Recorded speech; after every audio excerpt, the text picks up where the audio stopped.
Welcome to 80 Days to 80, a special series from the YouTube channel Just Me and My Ace.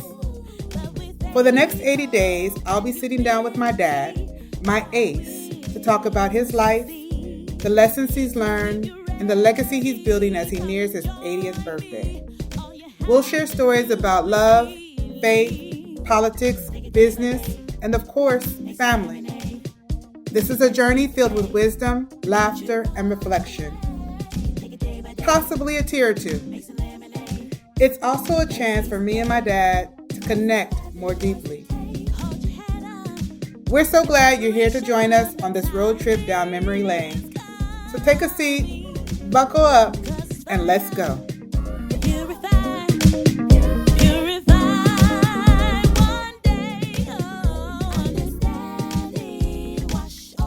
Welcome to 80 Days to 80. I'm Leisha, and today my dad and I are exploring faith and religion, how spirituality shaped his life, and the lesson he hopes future generations will carry forward. Dad, say hi to the people. Hey, everybody out here. All right, let's jump into it. How has faith shaped your life? Well, the truth of the matter is that I have been all over the place with my faith, and I guess I could start with my grandmother, which is Fannie Mae, who, for me, has been the central point of contact relative to faith, and I've always watched her. My grandmother always had her Bible, and she's always preaching, and I never really understood. It was a mystery, and as a kid growing up, you go to all these Baptist churches and they be singing. I can never will forget the time I went to a church, one of them Holy Ghost churches with my Aunt Lena.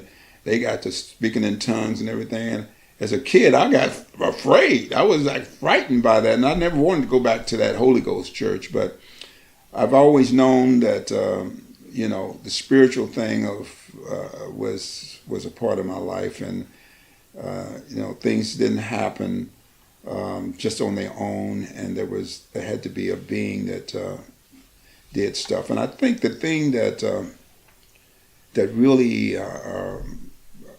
really made me focus was when I was in Vietnam, and as a person growing up, you have security and safety in your parents, and you look to them as sort of your God. Mm-hmm.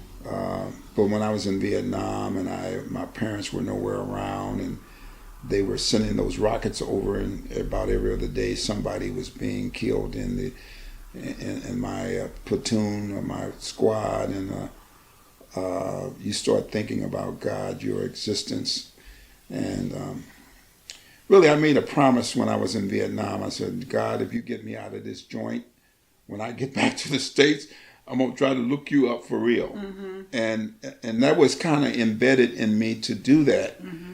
And it just so happens that, when we got back and we moved to Wichita, Kansas, is where we ran across these people called Seventh-day Adventists. And it was just the right time, and I was spiritually looking for something in my life, trying to fulfill the promise that I had talked to God about when I was in Vietnam, because I got out of there safe, without a scratch. Mm-hmm. And so that kind of came across my mind. And of course, your mom was already predetermined to be into anything that was spiritual. And so we ran across these people that we thought were real serious, because I've been around a lot of so-called Christian people, and they do a lot of talking, but at the end of the day, they out there talking God on Saturday night, and Sunday, and then next Saturday they up in the club kicking it. Mm-hmm. So I never been predisposed to that kind of religious thing. But so you didn't grow up in a religious household? I didn't grow up tied to denominations, religion. Yeah, I didn't grow up there. I saw what they were doing. Mm-hmm. They were preaching God on one day and they were gambling and drinking the next day. You know, that was incongruent, as they say. Yeah. So you're growing up. You always have faith. You had examples of what it is to have faith in a higher power. Yeah. In God specific, maybe. Yeah, absolutely. But your parents didn't make you go to church on a Sunday. They didn't make you go to church. And you had no desire to necessarily go to church. Because it was, you know, my parents, my mother, and my father for that matter. My father was always taught religion. I tell this joke that my dad went to church one day and my mother refused to go back with him because when the preacher made something, made a remark, then my daddy would start cussing about the remark, embarrassed my mother, so she wouldn't even go back. So the full context of how they were experiencing church was complex, to say the least. But you know, I ran across these people called Seventh-day Adventists, and I thought they were serious people. You know, they were willing to make sacrifices. You know, I smoked like a fiend until I ran into those Seventh-day Adventists. I would have never known. If you told me you were a smoker, I smoked, boy. I smoked. You know, I mean, the military gets you to drinking and smoking. Trust me on that. So I smoked and couldn't quit. I could not quit smoking at all.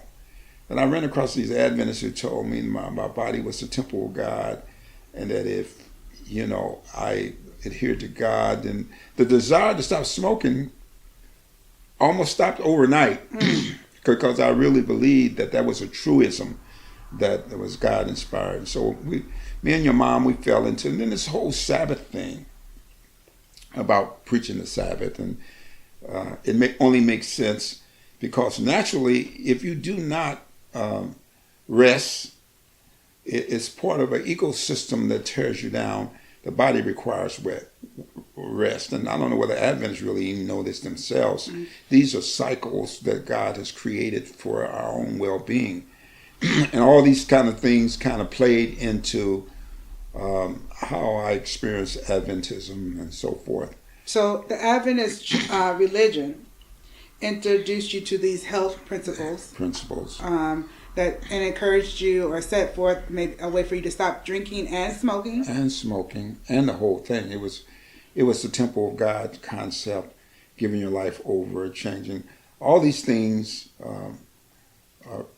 predicated a better lifestyle, a better existence. The vegetarianism, which you and your sister and, you know, most folk who understand, these were common sense things that occurred relative to that religion and how it all falls out. And your mother, she was gung-ho. She was ready to go, you know. Yeah. And so we had a love affair, honestly, a love affair, straight up love affair with the premise of serving God that way. And so that folded into how we ordered our lives, what we did. We bought a property in Wichita. We were evangelists. I mean, we were all in. So you were an evangelist? Well, I was a car porter. A car porter, and I almost went to Oakwood as a preacher. Really? You know, I was going to go to school, but you know, something dissuaded me from doing that because, you know, some things happened that that dissuaded me from following through with becoming a preacher. Yeah, or with pastor. all that, you know, the pastors and all that. But I was, you know, the theology thing. I fell all the way into it, and I was studying it. I was a pretty good, you know, theologically competent person. So you studied. I studied. You spent a lot of time studying the Bible, the beliefs, the Seventh-day Adventist beliefs. Yeah, I did. I did spend a lot of time doing it, and. So tell me, Seventh-day Adventists, you know, when you all began this love affair, you decided you were going to become Seventh-day Adventists. So were you baptized? Yes. You and Mom? Yeah, me and your mom. And Troy was too, by the way. So you were baptized into this religion. And you started selling tracts, Bible books, door to door. All in doing that. Did you go to church? Every Sunday. Every Saturday. Every Saturday you all were going to church. Yeah. So then me and Shania were born Yeah. into the Adventist church. Y'all were. Uh-huh. And so what did that mean for our family and raising us in this faith or this religious? Well, I think you all ought to attribute your soundness of mind, your body, the fact that you all have principles that, you have red lines where you can go and you can't go, and how you interact with society. Your whole moral premise is based upon the rightness of who you are in your relationship with God. It makes everything that you all do, y'all got to account to God about it, whether you accept that or not. But that's the hidden value proposition associated with you all's life. And that has not changed pretty much. I mean, y'all might go this way or that way, but the line about where you are morally is centered around what your relationship is with God. Mm-hmm. And so, just like everything else in life, I followed Adventism as a cultist. In other words, I was so enthralled with Adventism, I missed God the whole time.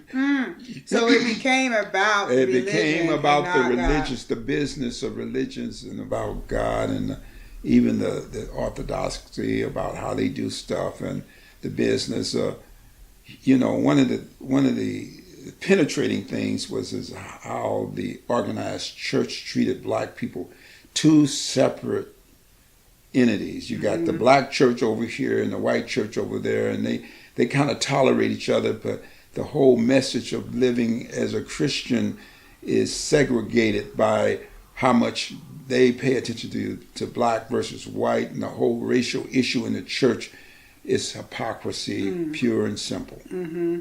You know what I mean? And so I let that get in the way of how I interacted with the Seventh-day Adventist Church, including the teachings and the writings, and the hypocrisy was breathtaking. I couldn't stand it. Couldn't overlook it. I couldn't overlook it. And so how long do you think the love affair lasted? 5 years? 20 years. 20 years you were in a love affair with the Adventist 20, at least 20 years. And it was a hard breakup that I still have not recovered from. I'm going to tell you, I've never had a divorce, but if I have a divorce, that Adventist divorce was heartbreaking, because you sink your whole life into it, but you can't throw out the baby with the bathwater. The principles that God has is everlasting. It transcends Adventism. I don't think Adventists know that what God has put together, no one can separate. And so right. So I spent I spent time trying to reconcile with myself about my spiritual relationship. Things like meditation is, I believe, the essence of having a spiritual relationship with God, separate from what the church does. In fact, the church gets in the way of your meditation and your relationship with God if you let it, And so trying to bring that back around to the real essence of God is where I'm at right now. And really the piece that is fundamental, though, is that these principles, do unto others as you have them do unto you. Your body is the temple of God. The peace and understanding that passes all understanding, and your relationship with your wife and your kids, all is predicated on your relationship with God.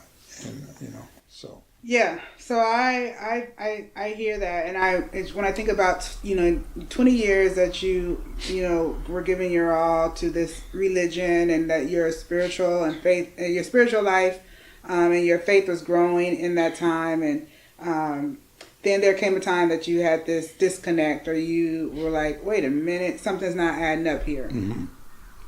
So you stopped going to organized church. Right, and I'm interested in knowing whether or not, what came first. Was it that you stopped going to organized church, and then that impacted your ability or your path when it comes to spirituality, Or do you think you were able to maintain your spirituality, you know, a good level of spirituality and how you lived your life even without organized church? Yeah. Or did you begin to see yourself fall back into more worldly or unpleasing things, you know, once you left the organized church? I fell back into a more secular relationship outside of my relationship with God, which is concerning, you know, honestly concerning. But at the end of the day, you can't live a lie. You know, either you're gonna be in it or you're not, and that's the problem I have with Adventism per se. And then you start looking at other religions and everything, and you know they're all conflicted. Ain't none of them. Yeah. You know, because they're all man-made stuff. right? Yeah, all man-made stuff. And so I'm still in the discovery element about where I want to be, where I want to wind up, and going forward, you have to be intentional about trying to seek God in ways that you never saw Him before. I think one of the things that I recognized while I even going through that, when you see God, when we went to the Grand Canyon and we saw nature, and you recognize no man could ever do this, and you realize that these fundamental things about who you are, these natural kind of chemistry about your body, whole vegetarianism is just a common sense thing. You know, eating meat is unhealthy for you. All these stressors that we put ourselves in, and for me is having control. And as a person who prides himself on having control of my own destiny, you got to let go and let God. If you really believe in God, you have to believe in the concept of surrender and allowing God to channel your life. So that's where I'm at right now. And Adventist doesn't do it for me. Right. And I don't think they're going to change anytime soon. You can give their behavior. I'm not going to sit in the brick and mortar and watch people misuse the whole nature of God by their actions and by their littleness, smallness. So do you think that people complicate this thing? They do. It's and maybe it's, if you believe in the Satan thing, it is conflicted, and it's to confuse us about who God really is. Right. Because it shouldn't be that complicated to be in a relationship with God. No, right? It shouldn't be that complicated, and it really isn't. It's just that we're so draped with the opposite of God that we can't even get through to God. And I mean, I think there is a cocoon we built around ourselves to really want to allow us to break through to get to God the way He would have us. And the irony of it is God's not trying to force us. So the paradox of seeking God is something we have to determine on our own to get to. Yeah. So going back a little bit more to the Adventism in the life that you all created, that me and my sister were born into, and that Troy begrudgingly was pulled into at some point. And that we are talking about being vegetarian. So I was raised vegetarian, where we did not eat. I didn't eat meat, but I eat, dairy products or whatever. And it's always so curious to me to think about you all eating those rodents that you talked about in another episode, whether that's possum, coon, and different things like that. And that is a staple of our family, right? Like, are we the only vegetarians in our family, the Posey family, that you know of? I believe you are, but let's don't get it twisted here. I still don't eat no pork. I know you still don't eat any pork, but when we talk about health for Black people, when we talk about diabetes, hypertension, high blood pressure, and many times the cuisine that we eat is tied to what we were given as enslaved people, right? Enslaved people, and we have held on to that. And Adventism had the opportunity to really capture. They did. They do. They have the opportunity. But now more secular people have taken on this idea of because it makes sense. It makes sense. But as a way to to talk about God, to talk about love, and to talk about the Adventism belief system in a whole, I feel like, because of racism, because of other things, that the Adventist church missed an opportunity to really be. They did. They miss it all the time. This whole health message is a profound, would change the whole world. We wouldn't be as sick as we are. We could cut our health numbers down to virtually nothing. High blood pressure, heart rates, all of that is embedded in the Seventh-day Adventist Church and their health mission. That alone is a misuse of God's gift to the Adventist Church. And I hate that, because they're spending their money, spinning their wheels, doing all these little performance type related things. But the real mission of giving God's word would be most powerful through that health message. We're not in the front of homelessness. Any of those things that Jesus came to solve, as Adventists, your actions preach your religion, whether you want it or not. Listen, they're not making any sacrifices to heal the sick or deal with the homelessness or any of that. They're not in the forefront of that. Well, while they preach that, their actions is really contrary to all of that. And I don't want to be a part of that kind of scenario. Right.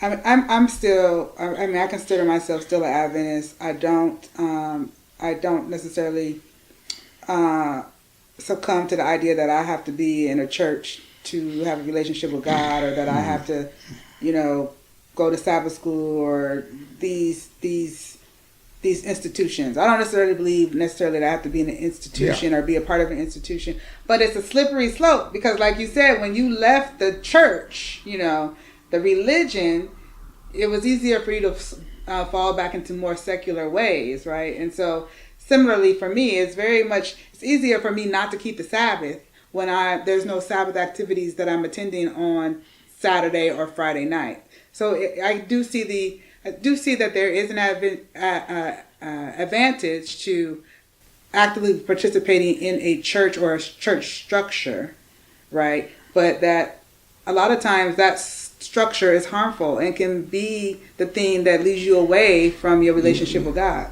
Yeah, and this is the thing I found out, that these churches ain't gonna get you into heaven if you absolutely not. They're not gonna. You can only have your personal relationship with God, and how God sees you and you see God is what you got to work on. And the beauty of it is that it's genuine, it's authentic. Right. You can't. Once you reconcile that with your own personal agenda, and it's right, then you can feel comfortable in whatever you're doing, and you can go away. You can succumb to the sinful nature that's in your body, but up in your head and in your heart, you know how to build that relationship. Is not based upon some man's principle. And these smooth words, they get mad when I tell them, they're salespeople. What did you call it? A smooth what? How they promulgate the word of God through the Bible and the all preachers that. And the pastors. They're salespeople. Okay. They're salespeople. Okay, preachers and pastors are salespeople. Yeah, okay. I mean that's really what they are. And I they get mad at me when I talk. You go to this church and then they talk about Isaiah 21 and they use the Bible as mechanism so they can be uplifted and their churches can be on the map and all like that. I go to all of them. Right. I go to all of them, and I think in people's hearts, if they really do want a relationship with God, I'm not going to try to judge that. Right. So right. Anyway, so as you're in this place of discovery, what do you hope is the outcome of at the end of your discovery phase? Well, I feel like first of all, I could do more study, which never hurts anybody to understand why you're doing what you're doing. It's just like any mechanism. If you don't spend time trying to understand, then the Bible talks about the lack of knowledge, how people perish. I really do believe I could spend more time dedicating my life to studying not only Adventism, but other religions and so forth. Well, do you want to study religions, or do you want to study the Bible, or can you not do one without the other? Well, I think you got to put it all context, because the King James was this white man that wrote the King James in those versions, and if you really are honest with yourself and you look at the context in which the Bible was written, you have to understand who wrote it and how it got to where it is, and then you got to understand the vernacular and how it's being used and etc. So there's a whole range of things that your dad could study if he took time to study it. And so they would help me through this period of discovery reconcile in my mind what I'm doing and how I'm doing. The other thing is to get outside of in nature. That's why I like this. I like to the walks that we do, and we're over at Forest Park, and when you look over on over at that park we go to, Mount Tabor, and the other things, you can see God just clear as day. You can't. And so besides for the nature, how else do you see God? How else does He show up in your life? How else do you get peace or get through hard times? Or centering in the morning instead of getting up watching CNN, trying to do some meditation, trying to let some peace come into your life. You pray? Yeah, I don't pray like other people pray. I'm like everybody else. I pray when things get bad. That's the most time I pray. Right. But like I pray for my Aunt Honey, and it's out of my control, and especially when things get outside of your power. But as long as I think I have some influence and stuff, I'm less likely to pray about anything. But like I was in Vietnam, I didn't have no control over that. I was praying to God. I was talking to Him every day. All the time. Don't let them rockets hit me, God. Please don't let them rockets hit me. Please don't let them rockets hit me. Yeah, I say the same thing. Yeah, about prayer. It's something that I honestly want to do more of. I have moments where I'm praying all the time. Like a couple of years ago, I might have been praying all the time. I used to pray when I got in my car, before I took off, and when I got to my destination. But I don't know why it's easy to fall out of practice of doing prayer for me. It's like everything else. Is with your weight, with your habits, how you drive. I'm trying to not get no more tickets because I speed, and every time I know I ain't supposed to be speeding, but when the switch comes on in my head about speeding. And I'm these people get out of the way so I can speed, So that's why you definitely need to pray before you get in the car. I need to pray and get out, calm down. But, and I got to tell you, Alicia, just so you know, you've been a calming influence on your dad. I mean, you've kind of like checkmate. I mean, you can say that if you want to, but I kind of I balance off what you say and how you say it. And realize, because I've been the Lone Ranger. I'm gonna tell you, I've been the Lone Ranger. Yeah, I know, sir. I've been the Lone Ranger, and so to have somebody checkmate, gives me the comfort that I don't get from a lot of other people. I'm just like all over the place, off the rails, so to speak. Yeah, I know. Trust me, you already know. Huh? I mean, I know you're off the rails, but also, that's another conversation. So I think that I guess my specific question is, how does God show up in your life? Like, how do you know He's real? How do you say, regardless of whether or not what I see in this religion over here, but even without the religion, I know that God is real because He's done this, or He shows up for me in this way, or whatever it is. And I mean now, like in the present. It shows up when I see my patience has changed. I'm willing to listen to your mom more without going crazy.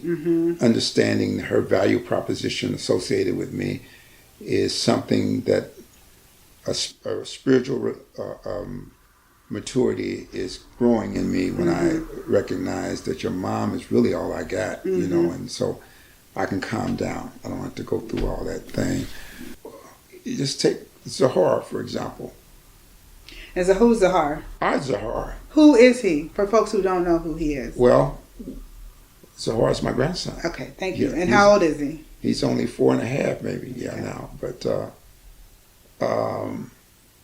the boy is different, in ways. And for the first time, I'm having somebody that I want to get up and help change the world for. And,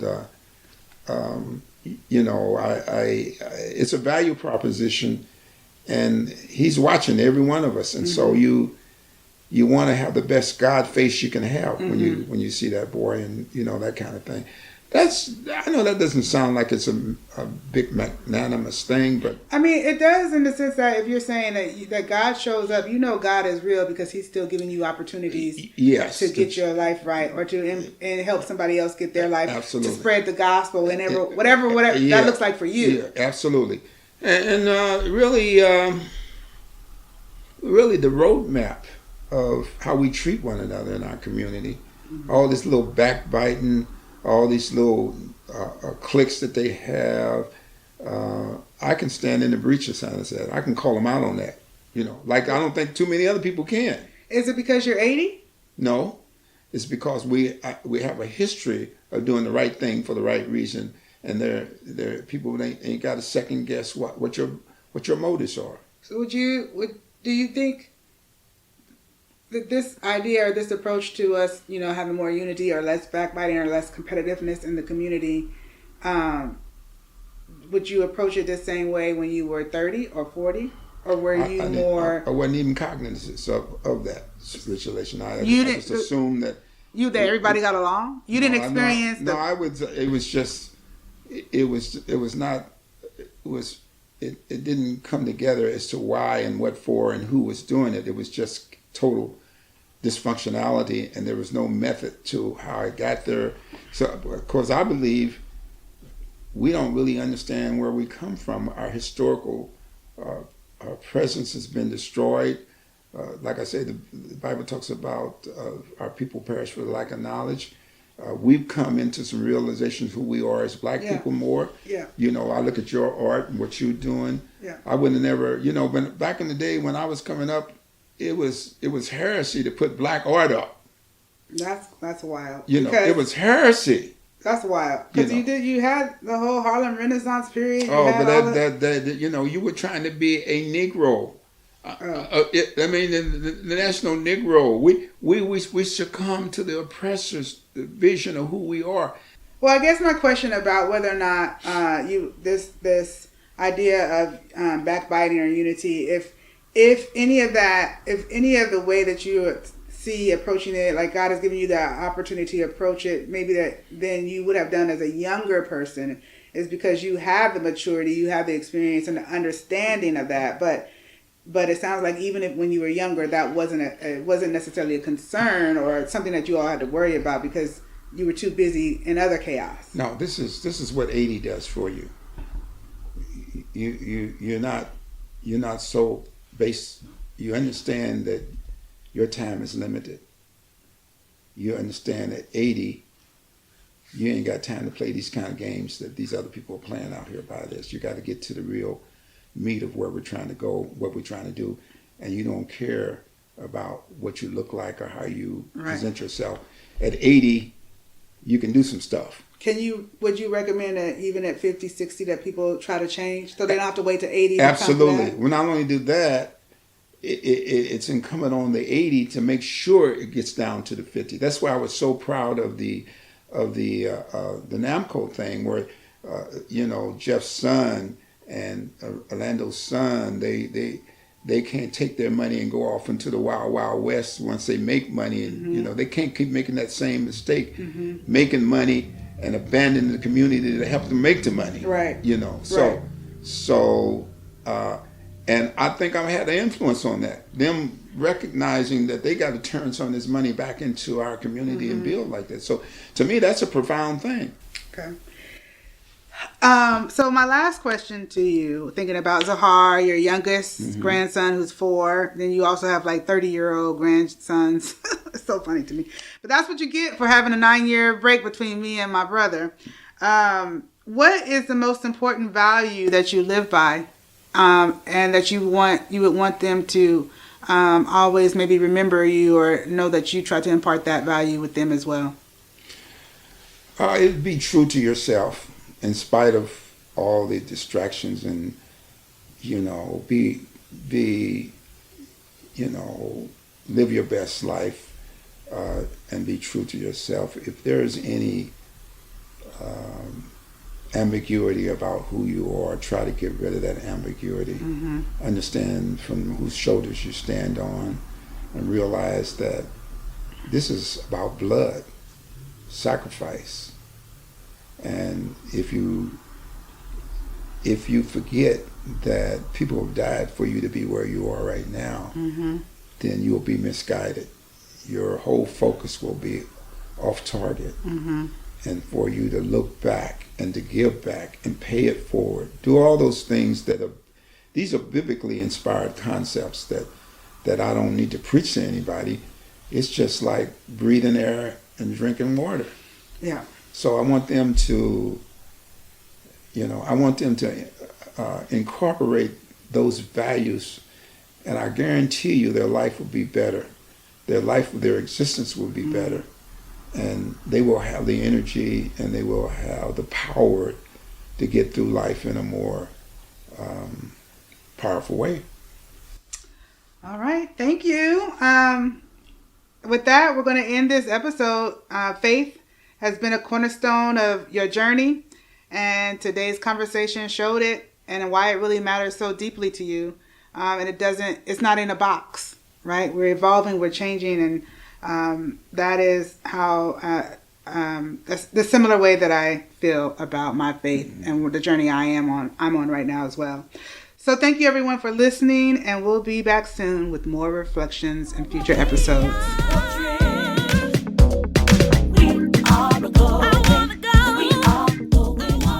Thank you for joining us on 80 Days to 80. These talks with my dad are a living archive, a gift to our family and to anyone looking for wisdom from different generations.